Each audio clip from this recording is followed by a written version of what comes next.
শুভরাত্রি শুভরাত্রি বন্ধুরা। এই যে এখন আমার দিদি রান্না বান্না করছে, এই যে চিকেন কষা। রাত্রেবেলায় খাওয়া দাওয়া হবে চিকেন কষা, আলু সেদ্ধ, ভাত। এই যে কালার দেখো, জাস্ট ওয়াও, দারুণ হয়েছে চিকেনের কালারটা।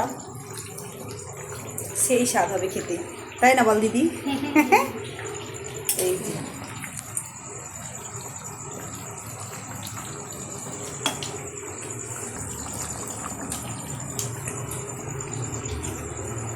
আমাদের ভিডিও ভালো লাগলে তোমরা অবশ্যই একটু লাইক করে দিও।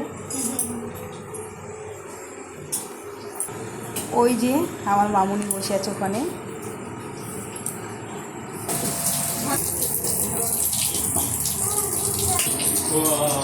এই যে দিদি এখন সবাইকে পরিবেশন করছে।